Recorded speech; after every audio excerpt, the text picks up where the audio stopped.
Oh, speaking of cringe, HDMI 2.0 has been HDMI 2.1 this whole time. Surprise. This was posted by Sounds on the forum, and basically we are no longer going to use the term HDMI 2.0. I love this summary from Sounds. Is this the headline? Oh no, this is just actually from Sounds. A new display from Xiaomi. The Xiaomi Fast LCD Monitor 24.5-inch 240 Hz version sets a new low for the industry. Oh man, this is amazing. So first there was USB 3. Okay, do you guys remember this?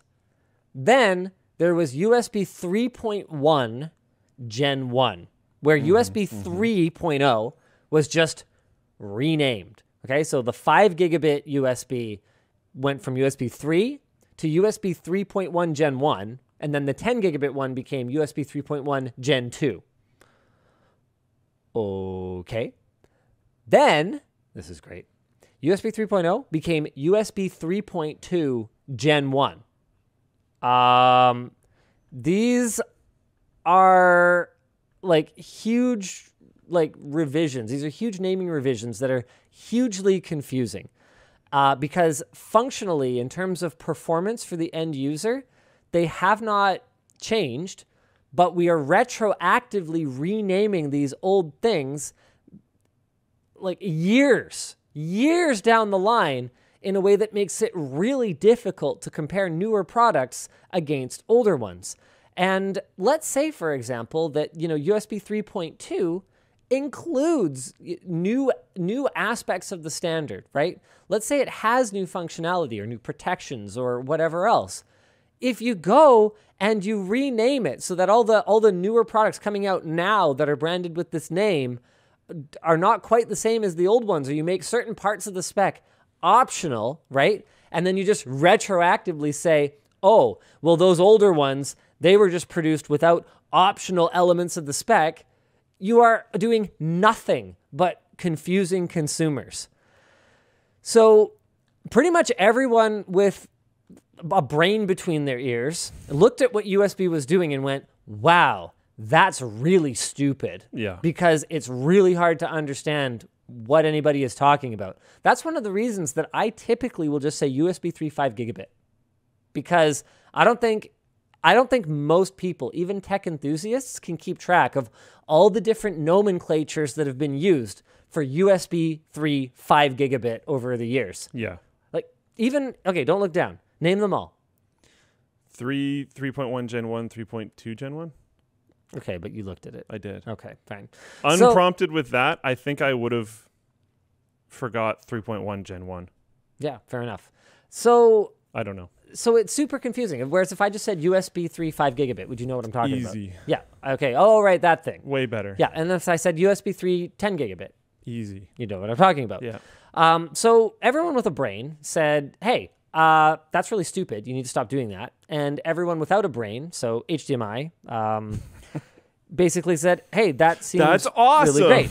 And this came to light after TFT Central noticed the specs of a Xiaomi Fast LCD Monitor 240 Hz that said that the HDMI 2.1 ports, okay, had this asterisk on them that says, due to the subdivision of HDMI certification standards, HDMI 2.1 is divided into TMDS.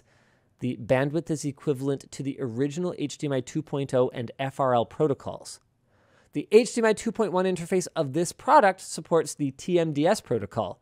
So the maximum supported resolution is 1920 by 1080, and the maximum refresh rate is 240 Hertz.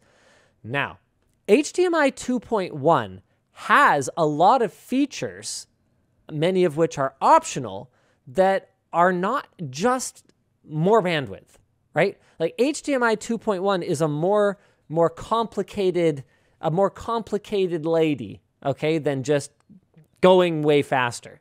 So you've also got eARC, okay? So you've got enhanced audio return channel. You've got support for auto low latency mode, okay? You've got support for variable refresh rate. This is actually baked into the spec now. And these are things that were available on HDMI 2.0 products in the past, But the way that we thought of it was that that was an HDMI 2.0 port that implements features that are optional on 2.0, but that would be included on HDMI 2.1. And that's fine.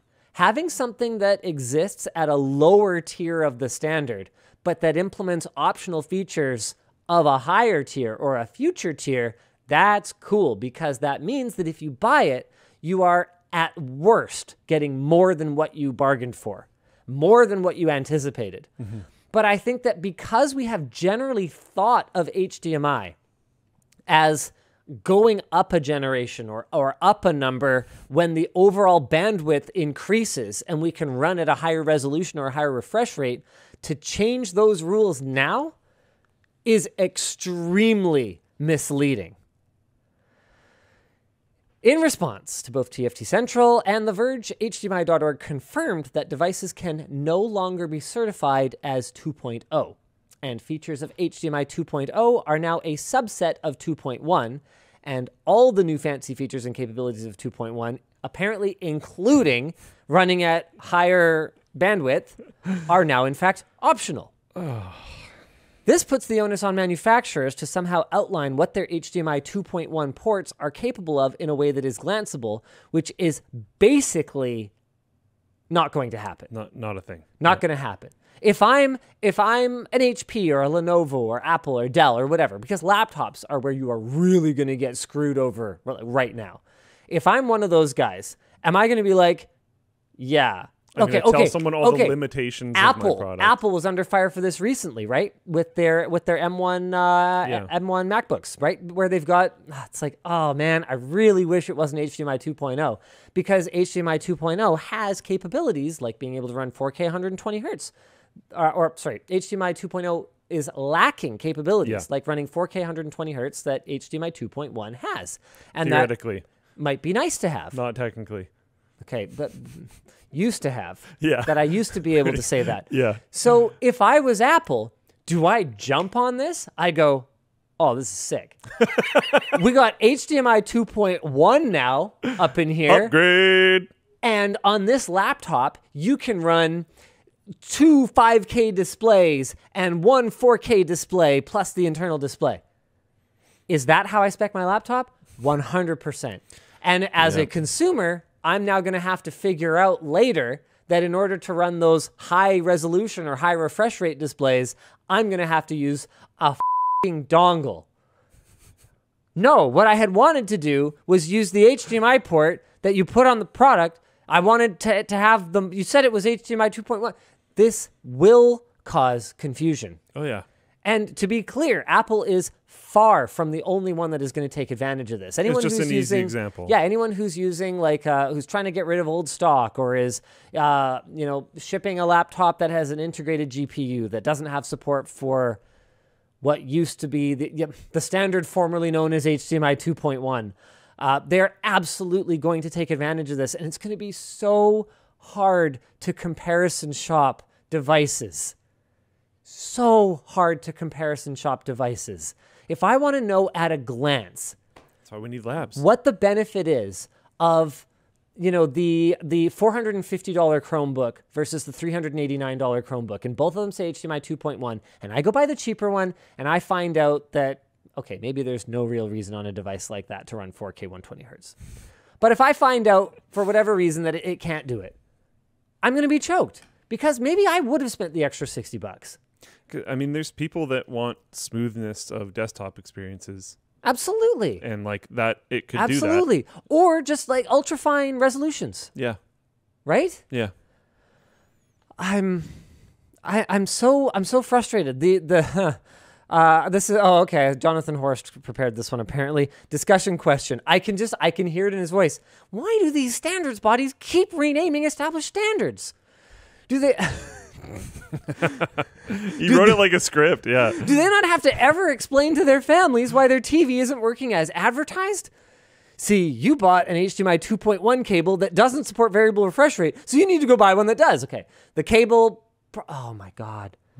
Yeah, are you going to be able to have an HDMI 2.1 certified cable that doesn't do whatever the encoding bit rate, whatever bandwidth No. Okay. Does this bring back the weird, shady premium cable market? Labs is the solution. Yeah. We're just going to have Approved cables, approved devices. We're going to actually have to just outright reject.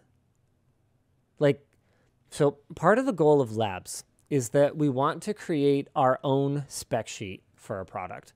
We want to basically take what the manufacturer says, and without all the overhead of reading a review necessarily. I think we're going to editorialize in the video content that accompanies a device, but without all of that, the at a glance is we want to create a new spec sheet, a better spec sheet. So we'll take the manufacturer spec sheet that says RTX 3080, and we're going to say, oh yeah, right, but what thermal envelope does it actually run in? How loud does it get when it does that? And we want to find a way to make it glanceable, right? So that you can look at one of these devices and you can go, okay, thank goodness, I can finally actually compare this stuff. And so, I thought that something like I/O was going to be relatively straightforward. Yeah. USB 3 was going to be as simple as how many gigabits the port is. USB 3, however many gigabits times however many, etc. Yeah.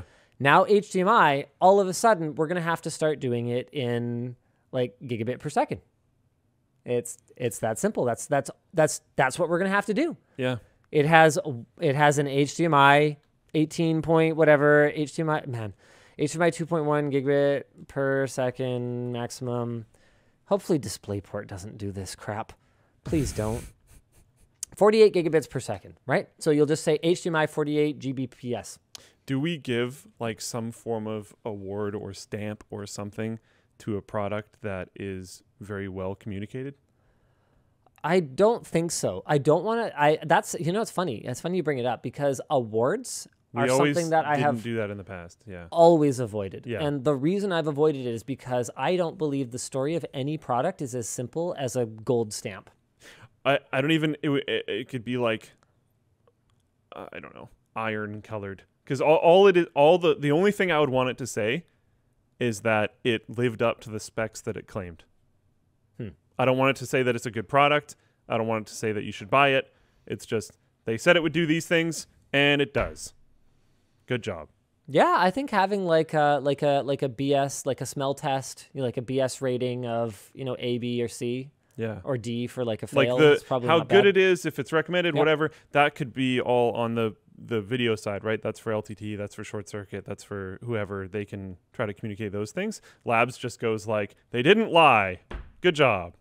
Yeah, I could see something like that. And I don't. Maybe it's dumb. Reasonable. I know there's a lot of products that kind of BS about stuff, Yep. especially in their like Amazon product name. So I don't know.